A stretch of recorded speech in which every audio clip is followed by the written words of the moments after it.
పెద్దపల్లి జిల్లా Ramagundam corporation mayor Konkati Lakshminarayana deputy mayor Shankar పై పెట్టిన అవిశ్వాసం నెగ్గింది. Mayor Konkati Lakshminarayana deputy mayor Shankar అవినీతికి పాల్పడుతూ అభివృద్ధికి ఆటంకంగా మారారని టీఆర్ఎస్ కాంగ్రెస్ బీజేపీకి చెందిన 39 మంది కార్పొరేటర్లతో ఎమ్మెల్యే సోమారపు సత్యనారాయణ అవిశ్వాసం నోటీసు ఇప్పించారు. అవిశ్వాసానికి కాంగ్రెస్ కార్పొరేటర్లు దూరంగా ఉండాలని చెప్పినప్పటికీ వారు ఎమ్మెల్యే సోమారపు క్యాంపునకు తరలి వెళ్లారు. దీంతో కాంగ్రెస్ అధిష్టానం విప్ జారీ చేసింది. అయినప్పటికీ ఈ రోజు అవిశ్వాస సమావేశానికి కాంగ్రెస్ కు చెందిన 8 మంది కార్పొరేటర్లు, టీఆర్ఎస్ కు చెందిన 27 మంది కార్పొరేటర్లు, ఒక బీజేపీ కార్పొరేటర్ ఓటింగ్ లో పాల్గొన్నారు.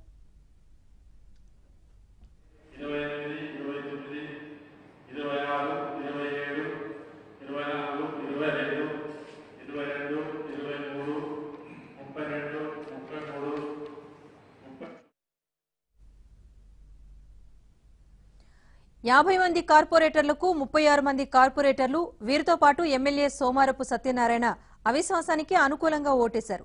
ఈ ఓటింగ్ కు mayor Lakshminarayana, deputy mayor Shankar తో పాటు ఆయన వర్గానికి చెందిన 8 మంది కార్పొరేటర్లు, కాంగ్రెస్ కు చెందిన 3, బీజేపీకి చెందిన 1 కార్పొరేటర్ గైర్హాజరయ్యారు. అవిశ్వాసం నెగ్గడంతో సోమారపు వర్గం సంబరాలు జరుపుకుంది.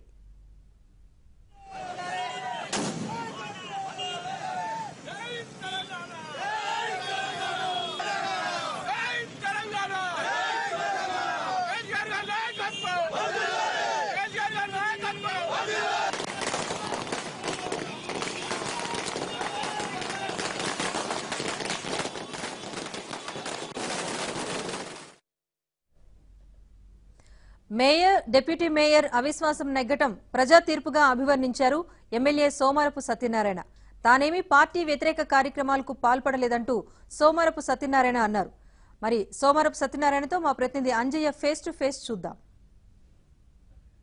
పెద్దపల్లి జిల్లా రామగుండం కార్పొరేషన్లో మేయర్, డిప్యూటీ మేయర్లపై ఎమ్మెల్యే సోమారపు సత్యనారాయణ ప్రజల ఆకాంక్ష మేరకు అవిశ్వాస తీర్మానం పెట్టించారు.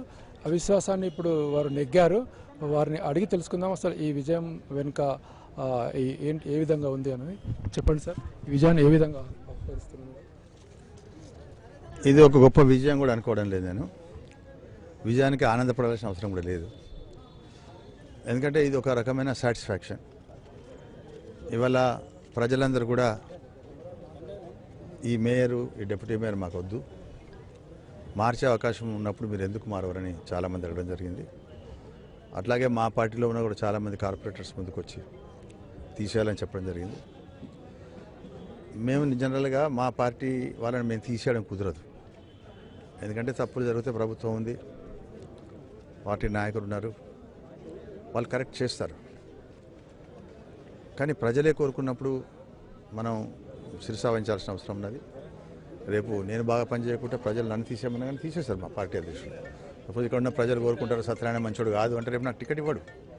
పార్టీలో ఏం కోరుకుంటారు, పార్టీ కూడా ఎప్పుడు ప్రజల అవసరాలకు, ప్రజల సంతోషానికి నిలబడాలని అనుకుంటుంది టీఆర్ఎస్ పార్టీ. ఓకే సార్, ఇప్పుడు మీకు సపోర్ట్ చేసిన కాంగ్రెస్ కార్పొరేటర్లకు కాంగ్రెస్ అధిష్టానం విప్ జారీ చేసింది. వారి పరిస్థితి ఎలా ఉండబోతుంది? ఇది అనవసరంగా ఇది ఒక పార్టీ యాక్టివిటీగా ప్రొజెక్ట్ చేసినారు. ఇది కాంగ్రెస్ పార్టీకి అనవసరం. ఎందుకంటే ఇది మేము టీఆర్ఎస్ పార్టీ యాక్టివిటీగా మేము కూడా చేసుకుంటలేము. ఇది ఇక్కడున్న పర్టిక్యులర్ పరిస్థితుల్లో ఒకరిద్దరు వ్యక్తులు బాగలేరు, వాళ్ళని తీసేయాలని ప్రజలు కోరుకున్నప్పుడు మాకు నిజంగా మెజారిటీ ఉండదు. ఎందుకంటే తీసేయడం అంటే 2/3 మెజారిటీ ఉండాలి. కానీ ఇక్కడ ప్రజలు కోరుకున్న దానికి మా దగ్గర కాంగ్రెస్ పార్టీ ఒక 10 మంది కార్పొరేటర్లు ముందుకు వచ్చినారు. వచ్చేసి సార్ మేము తీయాలనుకుంటున్నామంటే నేనన్నా మీరు తీసుడు ముఖ్యం అనుకుంటే నిలబడాలి, మీ పార్టీతో పర్మిషన్ తీసుకోండి అన్నాను. ఇది పార్టీకి సంబంధించిన విషయం కాదు, మేము నిర్ణయం తీసుకుంటున్నాం అన్నారు. నేను వాళ్ళకి అప్పుడే చెప్పినాను, మరి మీ పార్టీ రేపు ఒత్తిడి చేస్తే నేను మీకు సహకరించి నేను నవ్వుల పాలవడం నాకు ఇష్టం లేదు, ఎటువంటి పరిస్థితులైనా మీరు తలొగ్గమంటే నేను ముందుకు వెళ్తానని చెప్పాను. ఎందుకంటే నాకు కూడా అది క్వశ్చన్ కదా. దాంట్లో ఒక 2 వెనక్కిపోయినారు, కానీ 8 మంది తీసేసినా పర్వాలేదు, ఏమైనా పర్వాలేదు అని ఉన్నారు. ఇంకో విషయానికి వస్తే విప్ ఏంటిదని నాకు అర్థం కాదు.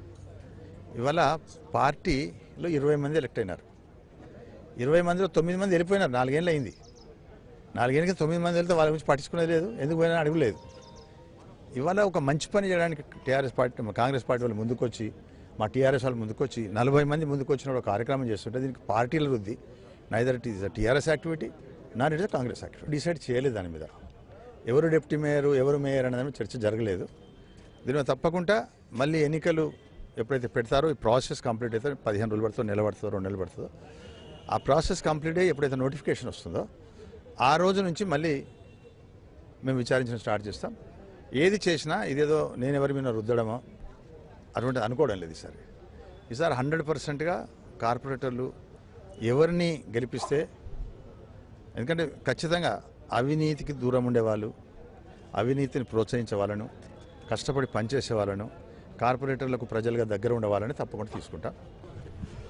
ఏదైతే రామగుండంలో అభివృద్ధి వెనుకబడింది, అయితే ఈ అభ్యర్థులను మార్చాలి, మేయర్ డిప్యూటీలను మార్చాలని చెప్పేసి కాంగ్రెస్ కార్పొరేటర్ల అభ్యర్థన మేరకే యొక్క అవిశ్వాసంపై అవిశ్వాసం పెట్టడం జరిగిందని, అదేవిధంగా ఇది పెద్ద విజయం కూడా కాదని చెప్పేసి రామగుండం ఎమ్మెల్యే సోమవారం సత్యనారాయణ పేర్కొంటున్నారు. వీడియో జర్నలిస్ట్ కుమార్ యాదవ్తో అంజయ్య.